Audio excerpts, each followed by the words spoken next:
The Bible Treasury. A monthly magazine of papers on scriptural subjects. Article 9, 2nd edition. Volume 1, Addendum 2, reissued in 1868. 01:349. The Red Sea and the Jordan. Original contributions. The Epistle to the Romans, Romans 5 verse 12 to Romans 8, supposes us to be in the wilderness. We have been saved in hope, and meanwhile we groan.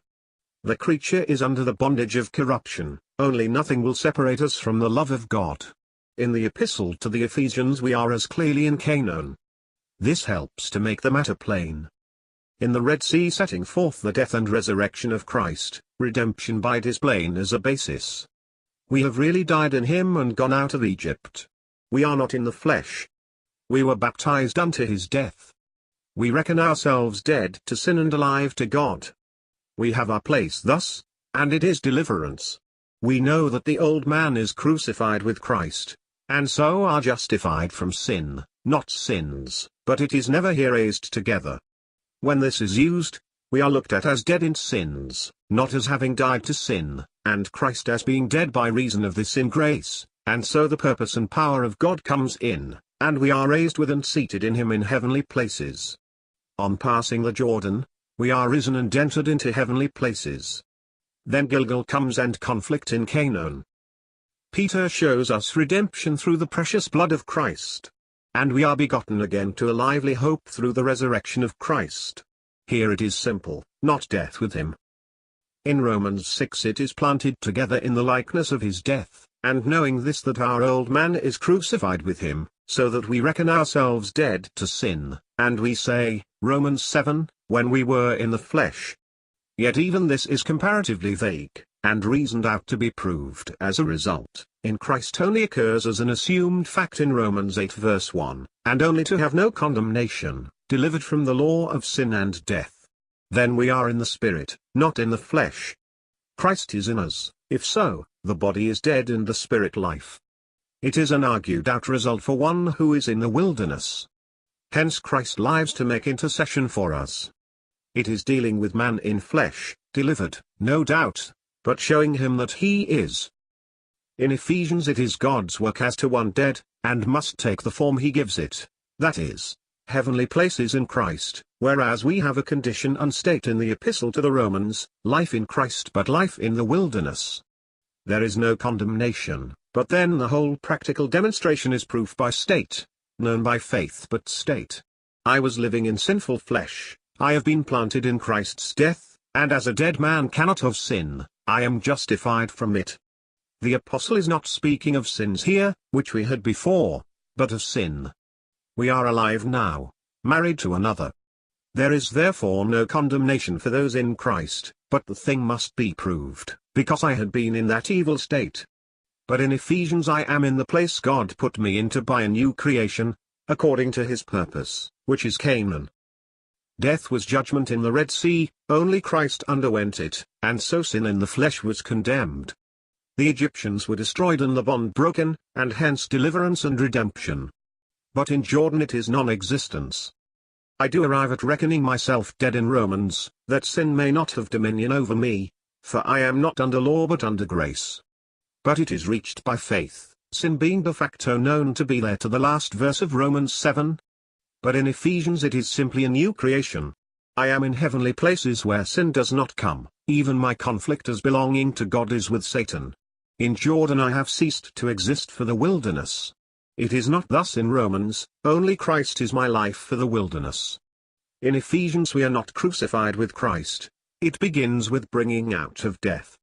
That is, in Romans the old man is contemplated as alive and having to die, only as dead by Christ, who really died.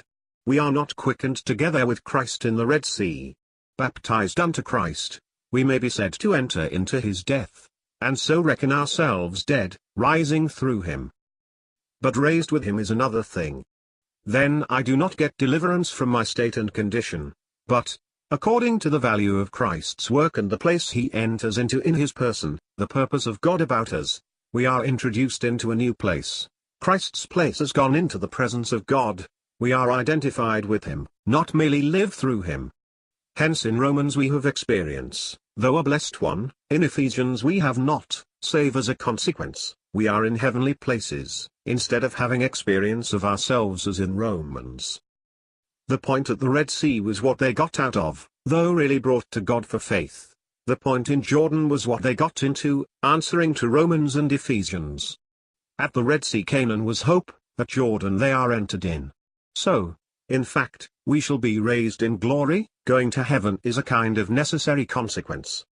But we are raised up together with Christ and seated together in heavenly places in him. I am dead to sin in Romans, I was dead in sins in Ephesians.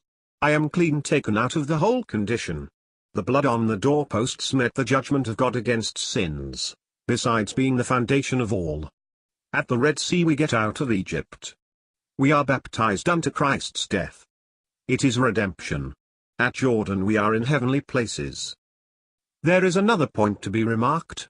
Israel came up to the Red Sea, trembling, pressed by Pharaoh, the prince of the world, shut in with death and judgment or destruction before them.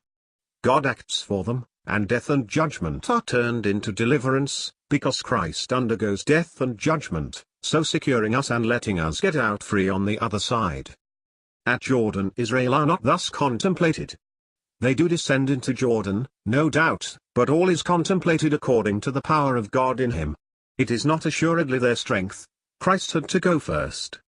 Man as man, even as a believer, had not passed this way heretofore. It was a divine person, the Lord, who had been in the midst of them and must go first. The feet of the priests who bore the ark touched the water.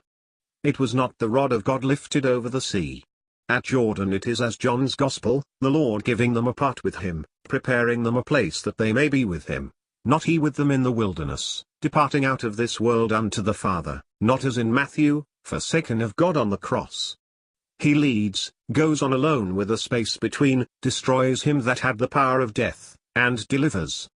That path into the heavenlies is open till all the people have passed over. It is the Lord going first, but the Lord is with, amongst, and at the head of, his people. It bears the heavenly character.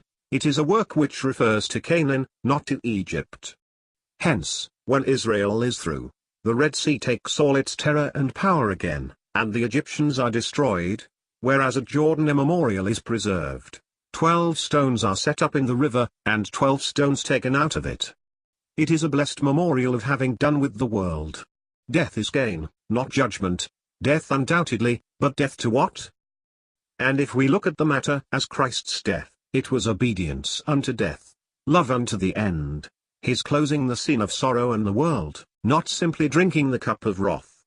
It is every way gain. Hence, too, here resurrection is no distinct state. Pass Jordan, and we are in heaven. So we find in John always. Thus Mary Magdalene must not touch him. He was going to his Father and ours. Yet John otherwise is all manifestation on earth, but when death comes in, it is going to heaven.